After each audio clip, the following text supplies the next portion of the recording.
There was an inboard. She had her hair down. The Oh, service no. hatch was open. On the belt. He scalped her whole head. Oh! Anthony had a question. He says, what happens if you overpower a boat? Say it says it's rated for 90, but you know it can handle, I think he said, you know it can handle a 125. Apparently, the law, if you Google it, Yeah. only says that you have to follow the horsepower rating up to a 20-foot boat. See, you said that earlier, and I was like, that just doesn't feel right to me. That doesn't sound right because, like, as far as I understand it, like, okay, boats that have a yacht rating. So let's say the boat is registered as a yacht, like, you know, Yellowfin Yachts and Tiara Yachts and like these, you know, they've got a yacht rating. Mm-hmm. Those are totally up. There's no weight, horsepower. There's no discretion there. It's up to the captain. You know, I can put this many people safely on the boat. Right. Now, other boats, most all of them have a NMMA plate that states horsepower, weight, you know, all these factors of the boat that make it like, you know, this boat can only handle 2,000 pounds of people and gear. This boat, you know, if you put 4,000 pounds, the boat can capsize, whatever, stability, Right. you know, whole design. And maybe that's the case. With the engine too. I only ever recall seeing those stickers on like small boats. But if you do see it on the big boats, it might just not be illegal to go over those. Because, I don't know, Google's betrayed me. Yeah. Many times. The internet. So let me not say it's the end all be all, but if you Google it, because I was curious, it only says up to a 20-foot boat is like in the law, you know? So maybe you can only get in trouble for overpowering something that's 20 feet or smaller because that'd be pretty reckless. I mean, a 20-foot boat's hard enough to maneuver. Like, contrary to popular belief, it's a lot easier to move a bigger boat. Maybe, maybe the popular belief is it's easier to move a bigger boat. But when I first started, I thought smaller is easier. Smack the mic there. But I thought smaller easier, and I realized very quickly that is wrong. So yeah, I feel like if you start adding crazy horsepower on a small boat, I can see why that's illegal. But like, you get into a 30-foot boat that has 2-3 engines on it. Yeah. You split the sticks. They're easy to control. I mean, easy. Anything besides a 600, really. Yeah. Because those, you know, but that's just common sense. First of all, if you're buying a 30-foot boat, you probably don't have the budget for a 600. But if you... What do you mean? Dude, I mean, there are some rich people with a big 30-foot boat, dude? But you're These 30-foot boats now cost you're looking for $400,000. You're looking for a 30-foot boat, and you want to throw a 600 on there? That just seems like, why would you do that? Yeah, 600, a single 600 engine. to me is like, you're way too rich, bro. I don't even want to. Well, I mean, I don't think the 600 was really designed for brokies. No. It definitely wasn't designed for brokies. But at the same time, I think that engine, like, now I know, like, as soon as it came out, sure enough, a pontoon, they put it on a pontoon boat. Like, you know, out of all the boats you can put one on, a single engine, 600 horsepower, put it on a pontoon boat. Like, why? But I think that engine was more designed for the weight of these bigger boats, you know? Yeah. And honestly, when you get to like a 30-foot boat, why would you want a single engine? Like, I mean, I'm trying to get to twins as soon as I can because of the maneuverability. If one engine goes down, you can still run the boat. Well, what I mean is, like, if you've got, you'd put twin 600s. You know, if you've got the space for twins, you'd use all the space. Now we got a 30-foot boat, 1,200 horsepower. Like. Absolutely. Like, that's what I'm saying. That's just common sense. Like, you wouldn't do that. You know what I mean? Yeah. Because, first of all, those things are fat. Let's not lie. That's like, what, 1,300 pounds or something? Oh, yeah. Like 1,290, yeah, 1,300 You'd have a 30-foot pounds. boat riding like this, riding like that John boat. Oh, yeah. What was it, a 200 XR6 or something? Yeah, something clapped crazy. out customs. Yeah. That was hilarious. Nuts. That was hilarious. I mean, if you want to repower your boat above 20 foot, because I guess legally we can't tell you. Well, hold on. Hold on here. So, you know, I think it all comes down to safety. For one, like if you want to overpower your boat, I'm personally a fan of overpowering. All my boats I've overpowered. My 20-foot Wellcraft, I had a 250 on it. You said that way too proudly. No, it's not that. But like, I've beefed up FWC the transom and stuff like that. So like you can personally do whatever you want to do because it's yours.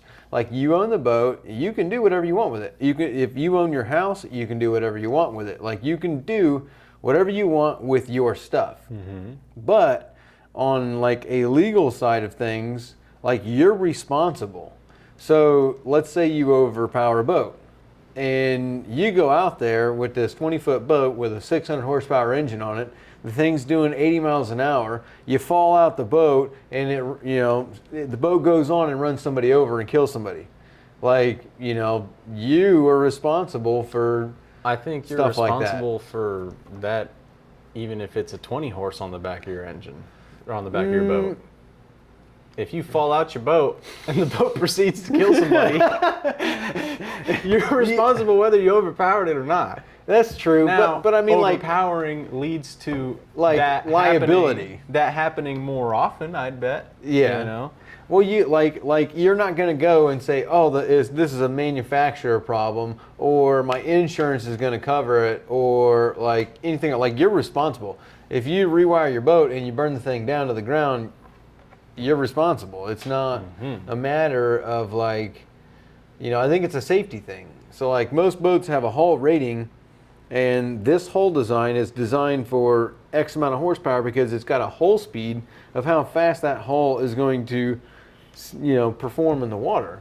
And I think also some of them, are a stability issue. Maybe if you go too much, the boat becomes unstable and, it's uncontrollable. But if you go out and overpower it to a ridiculous extent and do that, then what's the point of it being... I don't know, like, because when I think of illegal, will a Coast Guard pull you over, like, if they see you? Probably not. Like, if they look at you and they're like, that looks like a lot of horsepower for that little thing. Are they going to go over there and... Most of the time they won't, unless it's like astronomical, like a 600 on the back of your 13 whaler. Like, you might be catching some flack for that. Like, you're going to turn some heads. Dude, that thing's going to look like a sailboat with the 600 and the whaler like this. What are you talking about? With the whaler it for won't sails. support it. 600 on the bully netter? Yeah, the thing's going straight to the bottom of the ocean. No, it's a whaler. It's unsinkable. Well, sure, yeah. The 600 is going to be way down there, and the whaler's just going to be... like a bobber. Yeah, But, I mean, in his case, he says it's rated for a 90. Yeah. What if you could put a 125 on there? Is that even a horsepower range, or did I read it wrong in the comment? No, I don't think you can get a 125 anymore. I think you only make a 115, Well, whatever. Something in that range. That's only an extra, 30 horse, 40 horse. Yeah, So, there's so many people that do that. Like, there are just so many people that do that. Like, Yeah. I've seen a lot of, you got 18-foot Mako with a 90, and then, once you put a cooler and your family on there, it just ain't cutting it no more. it just ain't cutting it, yeah. Especially if you got a hefty But the family. 115 will. But the 115, So who cares about the sticker? well, what it gets into is kind of like you got to do it, like because most dealerships are looking at it from a legal standpoint and liability, so they legally cannot put that engine on the boat because it's a legal matter. Like they're a certified dealer, and the certified rating of the boat is a 90 horse. They're not going to put an engine on there for you because now they knowingly overpowered the boat. So And anything that does happen now falls back on to them. Exactly. Okay. So I if get it in that standpoint. you go out there, you get on the boat, and you get wasted and driving into a bridge. And Well, hold on, but that's drunk driving. It doesn't matter how much horsepower you had on the back. Yeah, but you got to remember. Oh, if the Coast Guard came to my marina talking about he drunk drove his boat into it's your fault. What? What do they call it? They call it what do they call it? Like gross negligence. They call it gross negligence, and you could prove gross negligence. So like, no, dude. That can't fall back on the dealer. It will, because they're going to say that the boat was unsafe to use. It was overpowered, therefore it was unsafe. The driver was unsafe to drive. Okay, all right. So let me retract. Or the captain, sorry. Let me retract the wasted statement. Let's say he's Okay. just driving the boat. Yeah, he's just driving the boat, hits the 7 Mile bridge. I get it. Okay, all right, yeah. dude was sober, whatever. He might have not been paying attention. He but was at on least his he phone, was at whatever. least he was sober. Yeah. Go ahead. Toss it on the marina.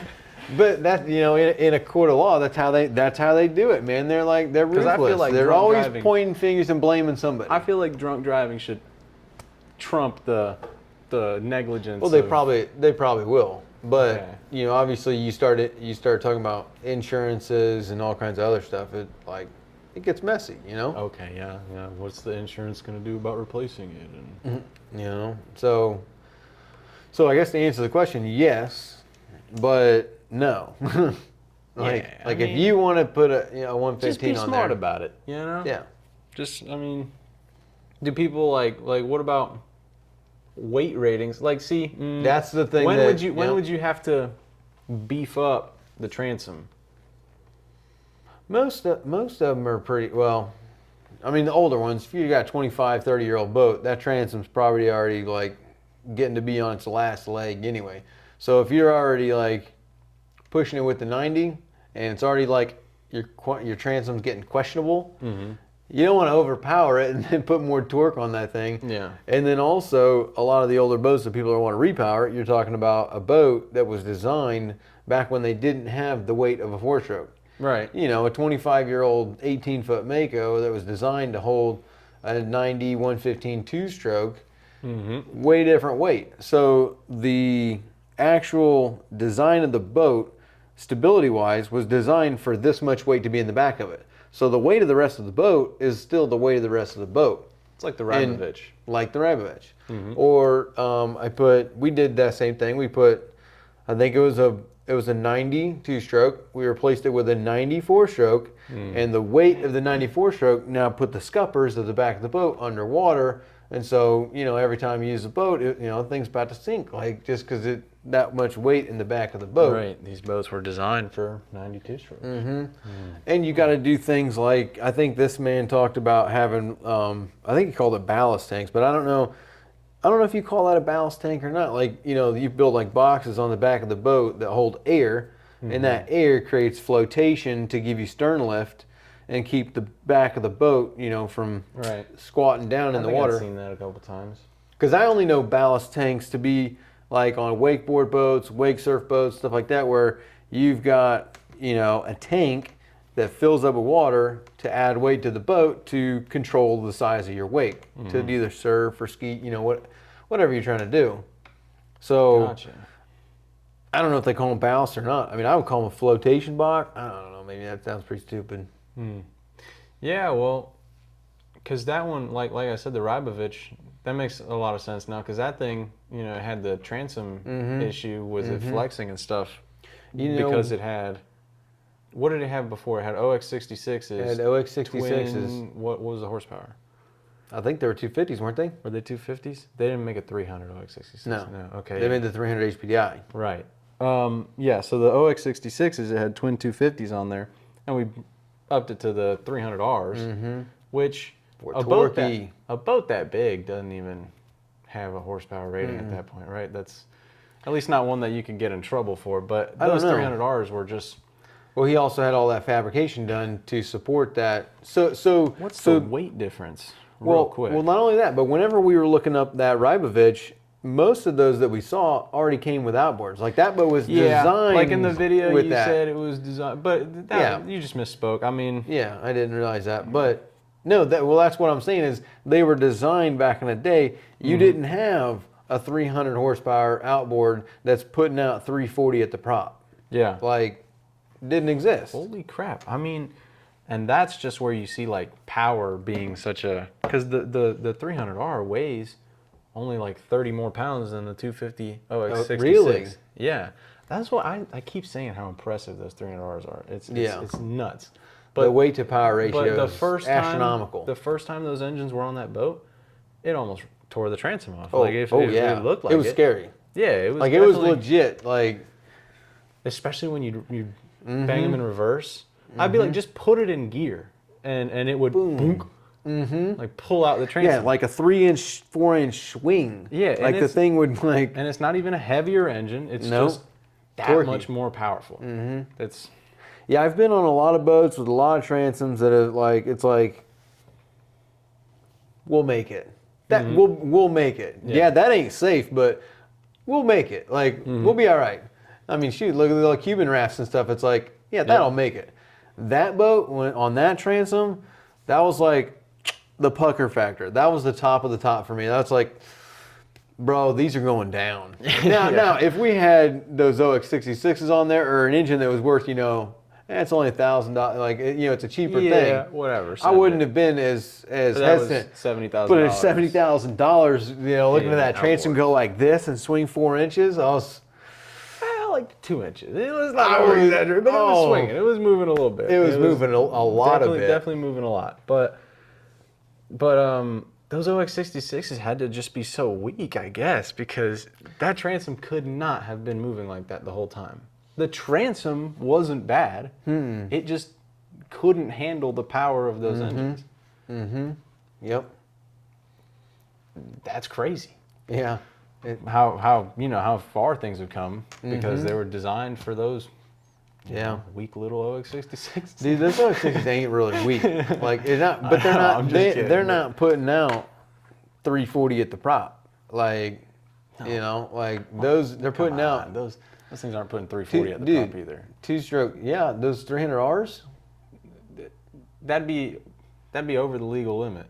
What are they? You're allowed to have a 10% swing. They make 316 or something like that, but no, really it's more than that. Numbers are thrown around like 326. The most they could legally get away with is 330. So they're definitely not making any more than that. That sounds right. The 326 sounds right.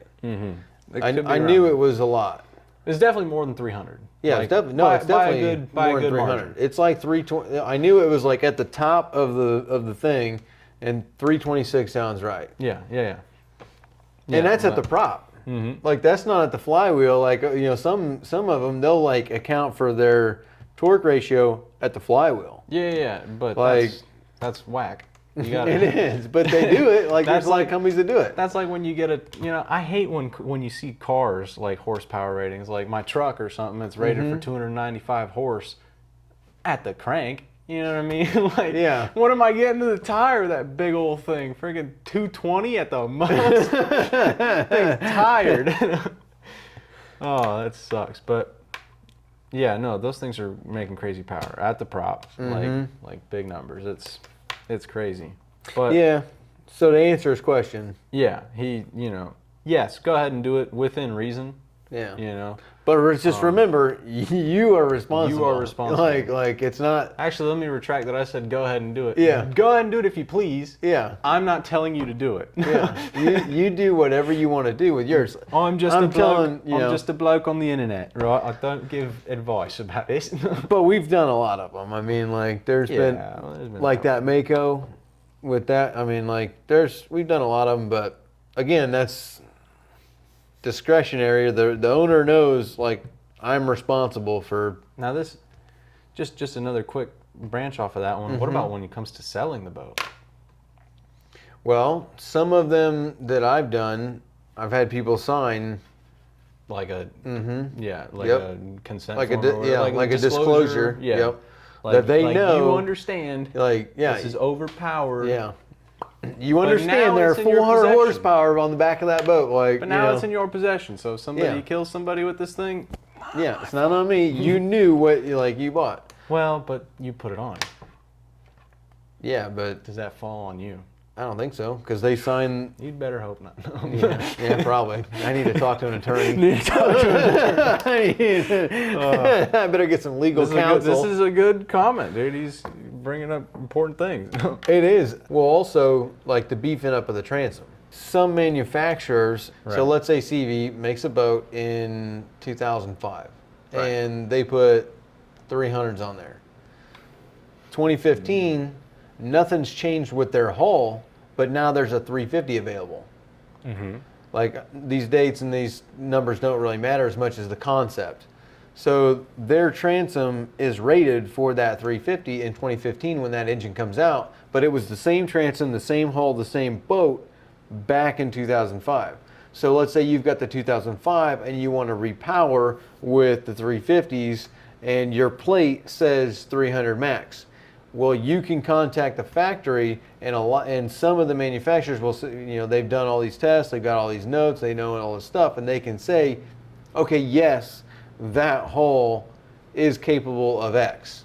Okay. And I think you have, you can play with that plate a little bit based on the manufacturer that, yeah, we haven't changed that boat hull design in 10 years. And yeah, that the new hull comes with these engines on it.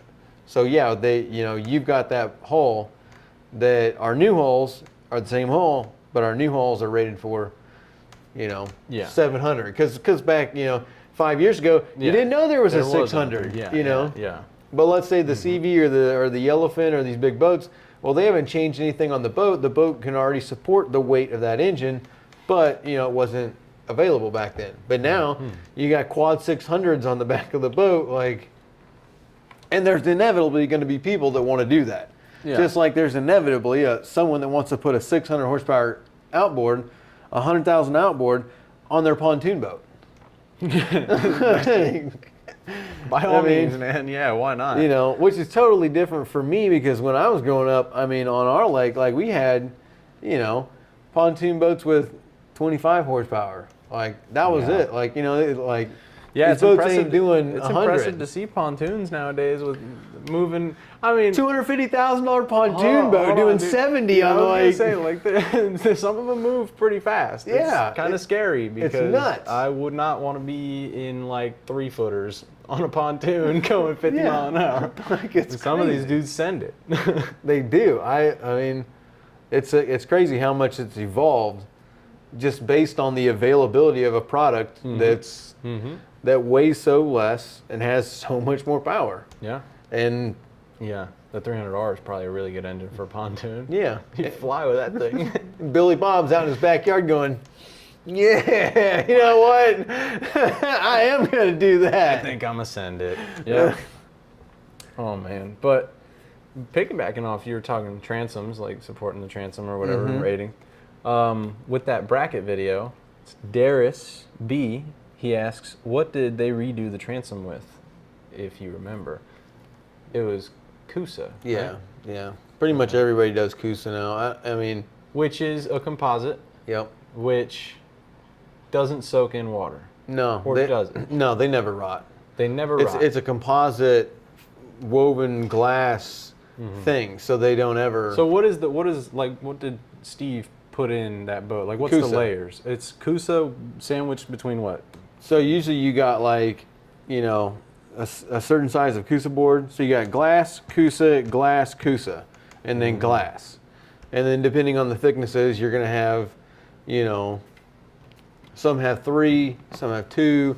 It all depends on how thick that transom was originally. So there's no wood in that transom? No. Okay. No. Okay, yeah. good. Yeah, no. Which, there were a lot of comments also on, not gooping up the bolts, which I'm pretty sure we did because we we lost footage about, somebody also brought up, Popeye, is it wrong to use 2 back plates on the other side of on the other side of the transom? We didn't show that. Yeah, but we didn't have that video.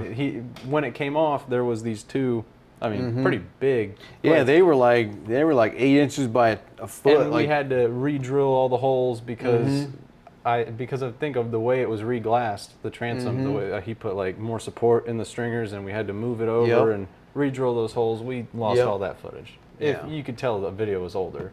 Oh yeah, You're seeing skinny Don. You're seeing skinny Don with the haircut. You're about 50 pounds heavier than with 5 pounds of hair on my head. But we didn't because I think at that point in time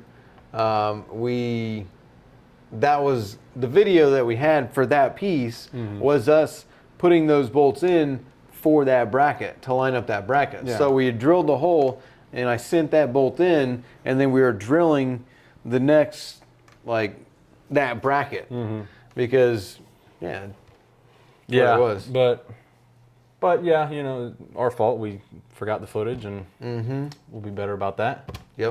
But that's just answering a couple questions there. So, you know, so people can calm down a little, because everybody's like, oh man, when that transom, Oh, it's gonna rot. when that transom rots and is full of water, these people are gonna Yeah. you know, everything's covered in that sense. Well, it's just unfortunate because like we do we have like probably 100 terabytes of video, which Yeah. I mean, unless you're like techie or like, you know, understand how much data that is a lot of video. And we put up like cameras all over the place. But like when you're doing a job, we're also doing the work. Yeah. Like, so, you know, we set up cameras and then hit record and then we do the work. And we don't always remember to get this angle or get that angle, because there's hundreds of angles on the hundreds of different things that we do to do the job. So yeah, sometimes we miss some angles, we miss some shots, and then you're in the room editing, trying to, you know, get the thing together. And Sometimes, you're like, oh no! In that giant, you know, pool of content that you have, sometimes it just gets lost in there. Oh So yeah. The footage might be there, but just you got to sift through 80 hours of video. It's a lot. So we couldn't find it for that one. But anyway, let's move on to another question. James Sokolovich asks, how do you test a Yamaha alarm for operation? I think he had a longer comment than that, but that's a brief summary. He wants to know how to test that his alarm's working. And I'm pretty sure it's, I don't know, it might be different between brands, but with all of them that I know, you just turn the key on and it beeps at you. Yep. Right? If you turn the key on and you hear your beep from your console, then the alarm's working. Your alarm's good.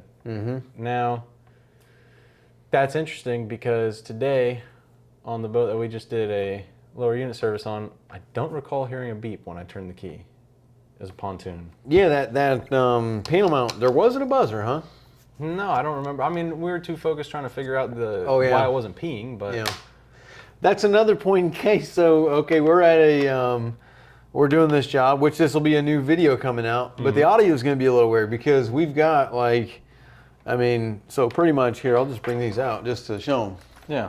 These are pretty much our main like setup is we just use GoPros on tripods. We hook them up, set them up, and let them roll. And then the audio is not always the best on these, but then we use this one with an external mic to try and get, you know, better audio so we don't have to do as many voiceovers, and it helps us to make the videos, more of them. But we did an impeller on a boat. As soon as we got the impeller done, we did it on the water, and that was a whole fiasco because I almost fell off the float putting this lower unit on this boat. And like a gust of wind comes, and I didn't have the rope on the cleat, and the whole pad, like as soon as I get the lower unit up there, everything was going. The shift shaft lines up, getting the screw in there. Well, the problem is you were trying to put the bolt up, and just doing that, you're pushing yourself away, and there's nothing to grab over here. And a gust of wind you're trying to keep the lower from falling. And then I'm looking down at the rope, it's not on the cleat, and you're yelling at me like, pull me in, and I'm like, the rope's not on the cleat. And then you stepped on it, and I was able to pull you in. That would have been a disaster. Well, the whole lower unit fell down. Amazingly, the bolt didn't fall out of the lower unit, and then the lower unit comes out and it's hanging on like this much of the drive shaft. I'm like hanging on the lower unit. Just dumb. Oh man, just dummies. We look like a couple of hillbillies out there trying to like. Redneck tests the fuel injector. Now you got redneck changes the lower unit. Redneck, that's it. See, so there's gonna be a short coming out. Redneck changes the lower unit on a lift. Man, but yeah, no, there was no buzzer there. Which, well, go back to what we were saying is the video. So when we put the impeller and everything, we put it all back together, and it wasn't peeing. Right. So then we had to track down to figure out why it wasn't peeing, but we didn't have that camera. So now we have this video with poor audio. So, it might not be too bad. The audio might not be too bad there, but I was talking about the buzzer. Oh yeah. Because that was the question, and yeah, the buzzer didn't come on when we were turning the key on and trying to check for that, you know, where the water blockage was. Yeah. And that probably makes sense as to why he's never heard an alarm for his overheating. Because where was the blockage? It was... Well, I don't think it ever heated up because the blockage was, it was on the fuel rail, so the fuel cooler wasn't working. I mean, once he got power, like once he was up to like 2,000 RPM, it was peeing. So it was dribbling. It was dribbling. So on that 150, on the port side of the engine, you got like a water jacket that's got the rectifier regulator on it. It's got, an anode. It's got the hose that goes out and goes to the flush port. On the top, it's got the thermostat, and then it's got a little nipple that sticks out the side of it in between the rectifier regulator and the thermostat. And that hose goes around to the back and then hits on the fuel rail, which is the fuel cooler, goes down, cools the fuel, and then out the telltale. Now that fitting there that is on the water jacket, that's what was clogged. And so the engine might not have been overheating because the thermostat's still functioning. Yeah. If anything, the fuel was getting hot, and when the fuel gets hot, then it'll atomize quicker. Well, if his boat ever was to overheat, he probably won't know. So we should, because now that I'm thinking back on it, we should probably go take a look at that. Yeah. But anyway, we'll get that handled. Yes, we will. That brings up Tech Tuesday. That could be a video for Tech Tuesday, because Archie Cassidy asks, what happened to Tech Tuesday? Well, I don't know. Scheduling sucks. Yeah, scheduling's very hard. But it's still Tech Tuesday, just not on Tuesday. Yeah, it's Tech Tuesday, just not on Tuesdays. A lot of times lately it's been on Fridays. And I mean, we've actually been letting out 2 Tech Tuesday videos a week. Mm-hmm. Plus, we've been throwing in some shorts in there just because there's like content that we've got that's like, oh, that'd be a cool video, but it ain't, that ain't a 10-minute video. That ain't a 5-minute. It's a small video, So yeah, rather than try and make these videos that are like, oh wow, you just took something that took 40 seconds and made it 8 minutes. Like, no one wants to watch that. I don't want to watch that, so. And then also we've got, doing the podcast and building out the courses that we're building. We've got an app coming out that is part of our academy, which kind of funds a lot of this whole operation that buys these cameras and funds this stuff. We've got the an app coming out for that, but no, Tech Tuesday is pretty much just turned it into whenever we can get a video published. Yeah, the main priority is just getting the stuff published, I guess. Yeah. Not about when, just as quickly as possible. Yep. Churn stuff out.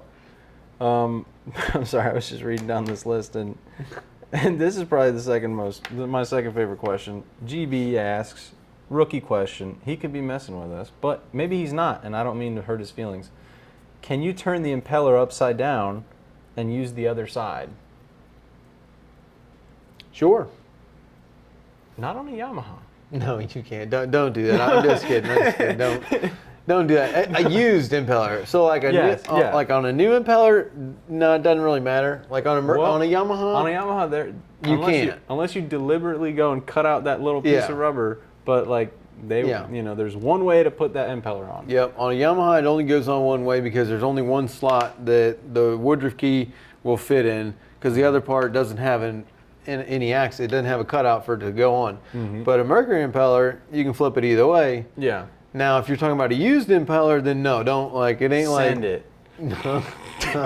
Pull that thing out, smack it back in there, throw some grease in there, and send it, dude. No. Oh, what could possibly go wrong, Aaron? Please run me through the list of things that could go wrong. See, I don't know if I need to be serious right now or not. No, stop, because now I feel like I'm a mean person. No, you cannot flip the impeller. Yeah, if it's a joke, then yeah, it's a joke. If not, then mainly because it's a piece of rubber and it's bent like this for so long, and then if you flip it over, it's gonna break off that vein and Yeah. Then you can put rubber pieces up in your engine that's going to clog up in your fuel cooler. And then What do you think it was that was clogging that up? it was some kind of like little shell stuff in there. I took a paper clip and Just poked it out. I poked it out and then I blew it out and it Yep. perfect. Yeah, that thing was pissing. It was like some kind of like little shell thing, like a little. I mean, just the stuff that you pick up on, like. Mm-hmm. See, that's like probably. It looks like the easiest job on the inline 4 Yamahas, and it's like, it could be pretty intimidating. Like, oh no, it's not peeing. What could it be? You go straight for impeller, and it's not. Yeah. But like it's fun, once you know you unplug it here. Oh, not peeing? Cool.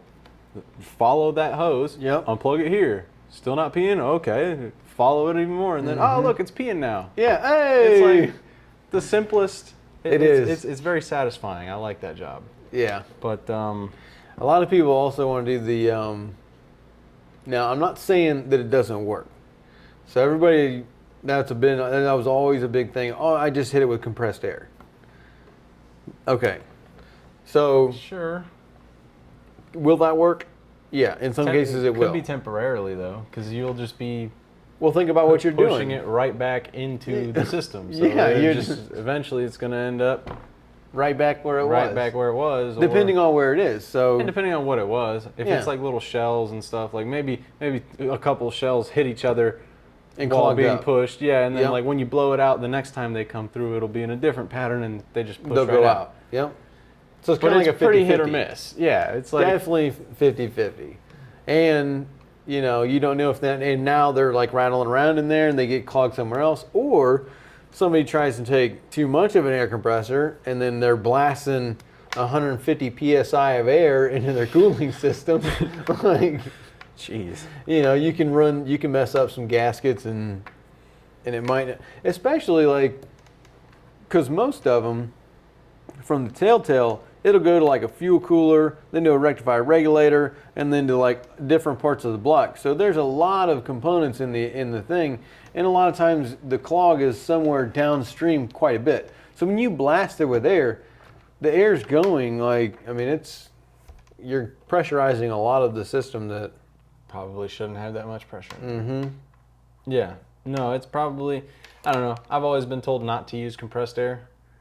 Yeah. But it's your risk to take. You know what I mean? Yeah. It'll clear it up if that's what you're looking for. Mm-hmm. How long? Who knows? What did you damage in the process? Who knows? Yeah, that's kind of my standpoint, is that for me, most of the time, someone's paying me to do it.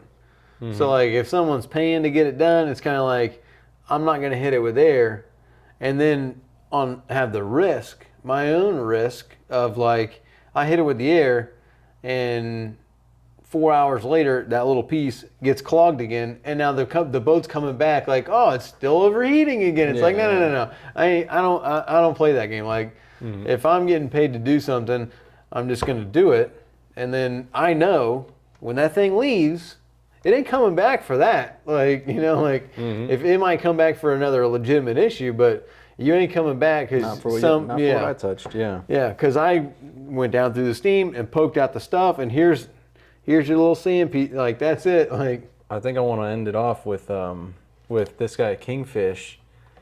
It's a story of his own from that last podcast where we brought up our war stories, and this one just seems crazy. And apparently the guy's critically injured, so not very funny. But he said, man, last week we had somebody out there hit something in the water and ripped the outboard off the transom, came back and hit the dude.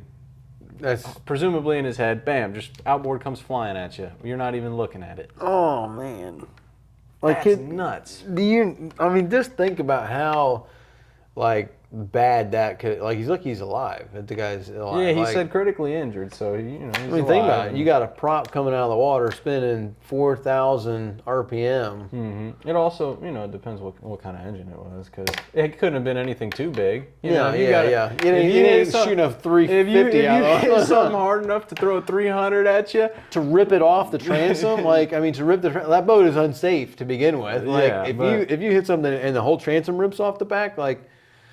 Yeah, because the trim units are supposed to have the Yeah. Whatever he hit, it was serious. And enough for the transom to give and not the trim unit. yeah. Like, nuts. I mean, good luck to this guy. Hope he's doing okay. But Yeah. it's still just crazy. Like, That's trying to think about how that even happens. That's something that people don't think about is like getting hit by the prop. Like, I mean, how many people have been out here on mini season and died? Like multiple times. I mean, almost every year. I don't know. Almost every year, someone's out there and gets run over by a boat because they're all going out there going crazy to try and get these lobster, and the holes are just littered with boats. There's boats everywhere. People go out, just rent a boat. They go out there to try and catch lobster. Somebody gets out of the boat, gets in the water, and then someone's trying to drive the boat around and like stay around the person. The current is taking the boat away. The current's taking the person away. And this is the first time they've ever driven a boat. And like they run people over, and like that prop spinning, say 1,000 RPM, that's 1,000 times a minute. It takes, When you're bringing this up, I'm kind of glad I've never been out for mini season. I mean, it's nuts. I mean, I've been out quite a few mini seasons, and they're like, No, crazy. it is crazy. I mean, 5 a.m, like it looks like Christmas going out the canal, like with all the nav lights and the ink lights. Yeah. I mean, it's nuts. But yeah, that's the problem is they like, one prop, like say it's your leg. Oh yeah. I mean, you're gonna have 7 slices down your leg within, a second. You probably lost your leg, let's be honest. Well, no, it hits a femoral or your artery, and you bleed out in 11 seconds. Yeah, if you lose the leg, you're bleeding out just that fast. I mean, this is a not outboards, but a story of, and I never saw like a news article on it, but just word of mouth, like stories of things that happen. And a buddy of mine was like, "Hey, bro, did you hear because his dad had just got a sport fishing boat, a Viking, and I was like, oh, dude, that's pretty cool. Like, and then we started talking about it and the backing down, and he's like, oh, dude, my dad, he'll never do that. He'll never do that ever, because there was this one lady last week who they were backing down on a fish, and she fell out of the boat, and the props just sucked her right up. Oh. No, she didn't. She didn't get sucked up. So she falls out of the boat, and then her husband jumps in after her, and he gets sucked up by the prop. She survived, which is probably even worse, because now it's like, if you just didn't jump, everybody would have been okay. It'd have been a learning experience.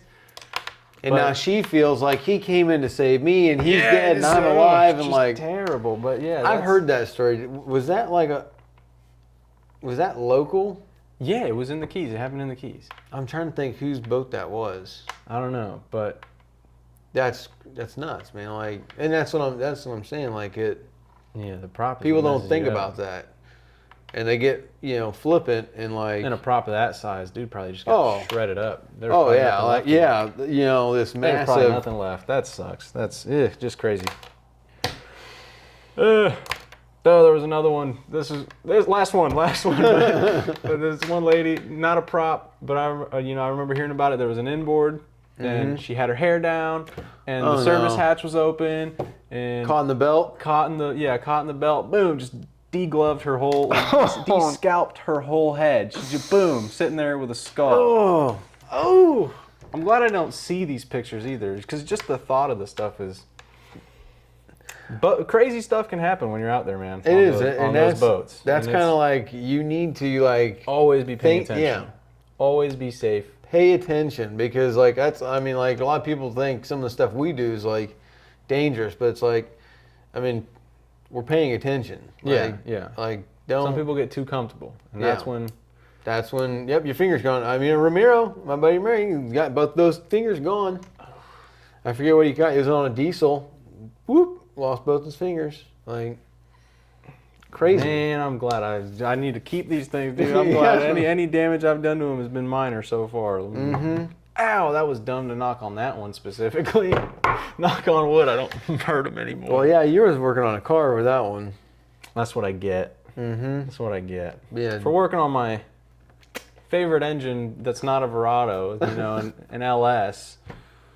Whatever. Don't have to get into that story. That was just dumb. We're about out of time here. All right. And I'm gonna go hit the gym. Enough of a away game. So we'll see you guys next week. All right. See you guys.